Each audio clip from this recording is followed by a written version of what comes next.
कोशिका, कोशिका यानी सेल।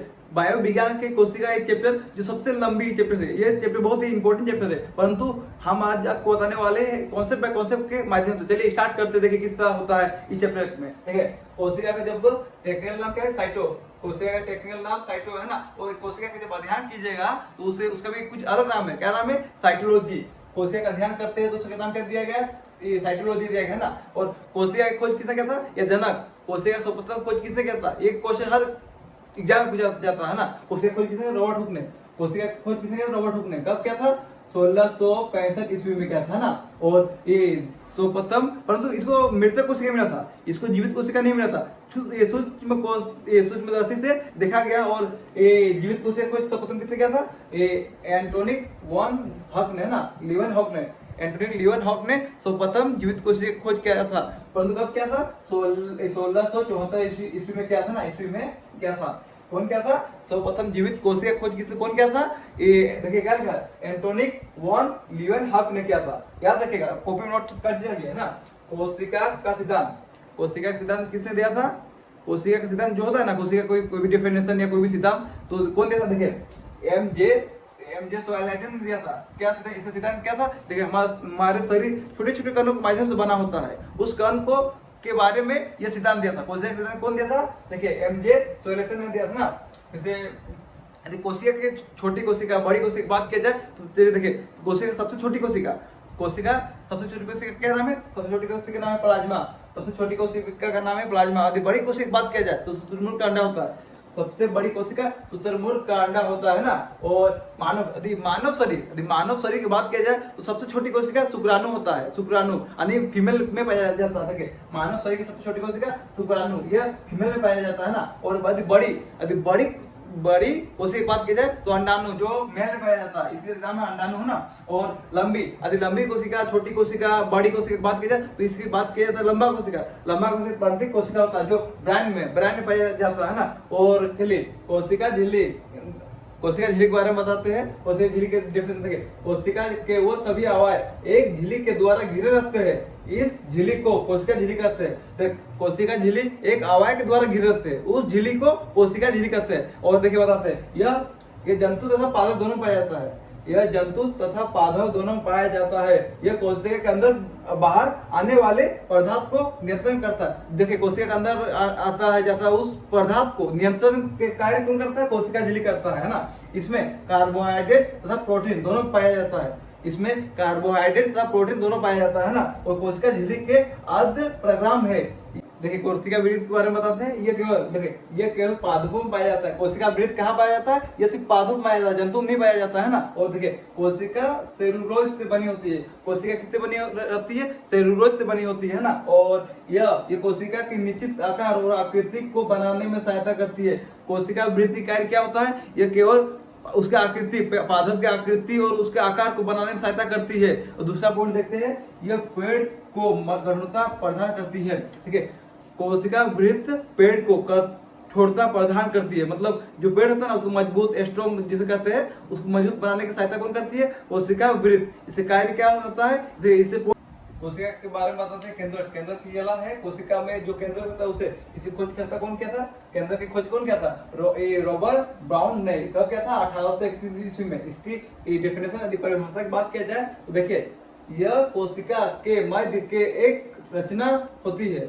मतलब केंद्र क्या होता है? कोशिका के मध्य का एक रचना होती है जिसे केंद्र कहते हैं। केंद्र किसे कहते हैं? कोशिका के मध्य की एक रचना होती है, जो बीच में एक रचना होती है ना, उससे केंद्र कहते हैं। जो बीच में एक बिंदु या कोई भी रचना होती है उसे केंद्र कहते हैं ना। चलिए लिखिए। और ये पादप कोशिका तथा जंतु कोशिका दोनों पाया जाता है। देखिए केंद्र पादप कोशिका तथा जंतु कोशिका दोनों पाया जाता है ना। और इसमें आरएनए और इसमें डीएनए और आरएनए के गुणसूत्र पाया जाता है।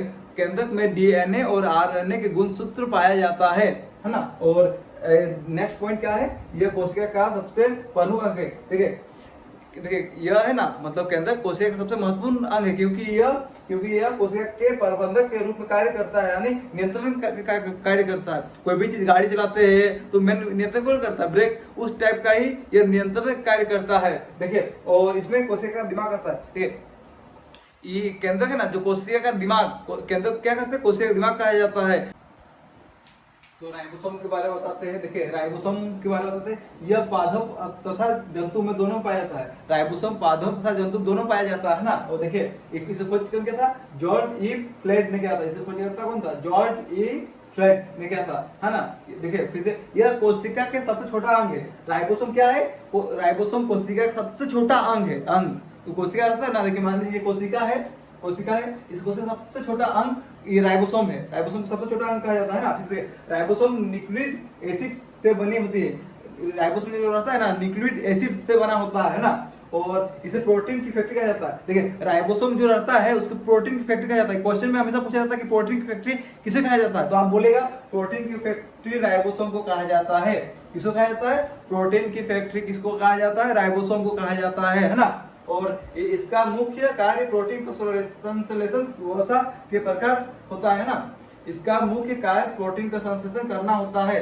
देखिए इसके राइबोसोम का मुख्य कार्य क्या रहता है, प्रोटीन को संश्लेषण करना रहता है। फिर इसी प्रकार यदि राइबोसोम के प्रकार के बारे में बात की जाए तो इसको देखिए इसी प्रकार 700S के आकार, 700S है ना, इसका आकार छोटा रहता है। ये कम प्रोटीन का कार्य करता है। जो सात इसी प्रकार जो रहता है 770S, तो इसे आकार कम प्रोटीन में रहता है ना। फिर दूसरा एग्जांपल में एग्जांपल दे लीजिएगा तो माइटोकॉन्ड्रिया और ये बैक्टीरिया है ना, मतलब 700S का आकार छोटा होता है और कम प्रोटीन का, इसे कम प्रोटीन की आवश्यकता होती है। इस एग्जांपल में माइटोकॉन्ड्रिया और बैक्टीरिया है ना। और 800 नहीं, आकार बड़ा जिसका होता है 800S नहीं 80S का, 800 सॉरी, ये 80S का आकार बड़ा होता है। तो इसे पौधा जीव जंतु होता है। ये आप मान लीजिए। देखिए खोज, इसे खोज किसने किया था, कब किया था, इसे खोज 1880 में के कोरियर ने किया था। माइटोकॉन्ड्रिया की खोज किसने किया था, 1880 में कोरियर ने किया था।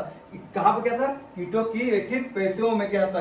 देखिए इसे खोज कोलियर ने किया था, कीटों की रेखित पेशियों में किया था ना।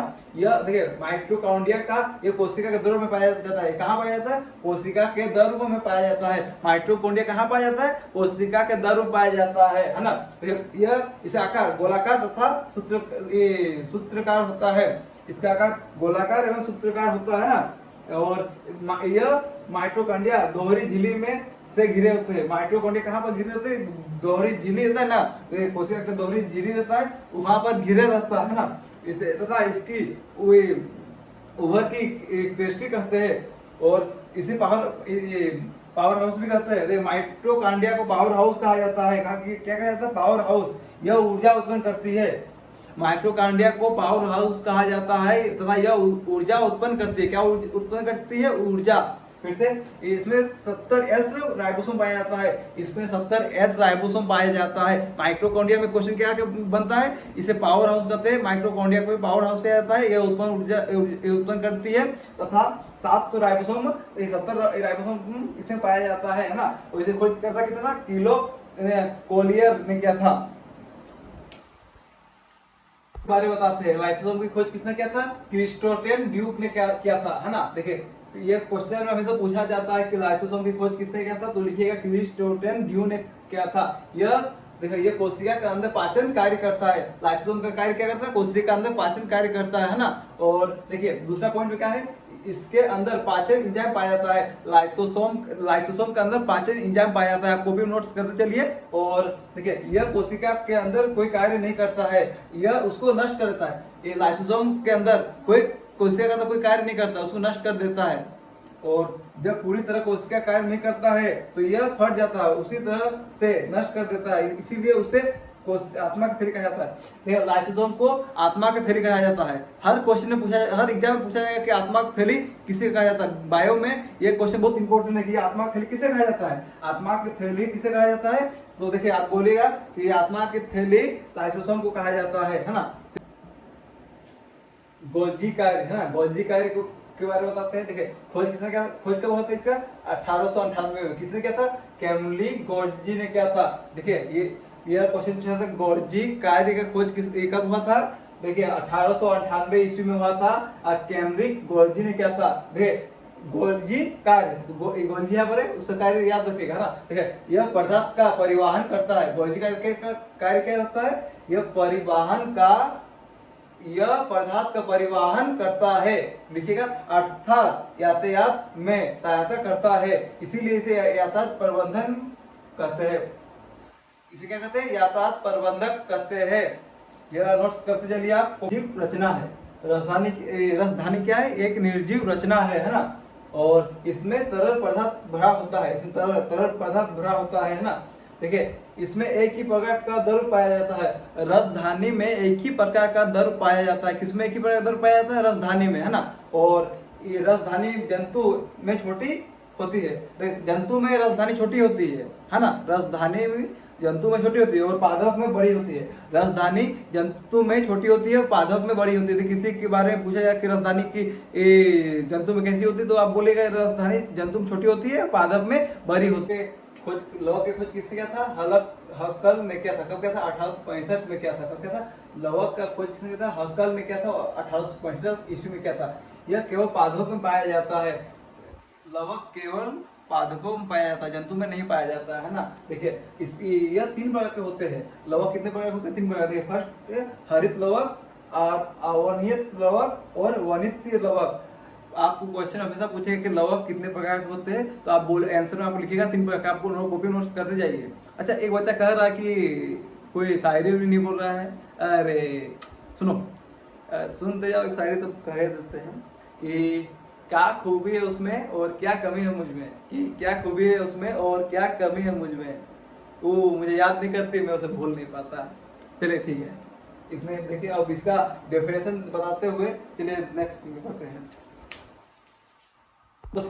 कोशिका के आंतरिक सहायता प्रदान करती है। ये कोशिका में आंतरिक में सहायता प्रदान करती है ना। और देखिए इसे खोज करता कौन था, कैट्रिक पोएट एंड आर्वेट क्रिएट एंड अर्नेस्ट फुलेंस ने क्या था। हाँ यह दो प्रकार पाए जाते हैं ना। देख ये आंतरिक, देखिए आंतरिक प्रादीप जालिका कितने प्रकार होते हैं, 2 प्रकार के। क्वेश्चन हमेशा पूछा जाता है ना। देखिए चिकनी अंत, फर्स्ट में क्या है, ये चिकनी अंत प्रादीप जालिका। फर्स्ट में ये 2 प्रकार होता है। तो ये फर्स्ट देखिए 1 नंबर में है चिकनी अंत प्रादीप जालिका। ये कोशिका में कार्बोहाइड्रेट तथा वसा का संश्लेषण करने का सहायता करता है। हाँ और 2 नंबर में खुदरा एंड मतलब अंत प्रादीप जालिका। यह इसका कार्य क्या है, राइबोसोम में प्रोटीन का संश्लेषण करना होता है। ठीक है, ये क्वेश्चन 2 एक क्वेश्चन में क्या पूछेगा, इसका कुछ कौन क्या था, आप बोलेगा ये सब लिखिए, नोट्स करते हैं, ये याद कर लीजिएगा। ये क्या प्रकार होता है, 2 प्रकार का होता है। एक चिकनी अंत प्रादीप जालिका और दूसरा में खुदरी अंत जालिका, ये अंत प्रादीप जालिका। ये क्वेश्चन पूछा जाता है।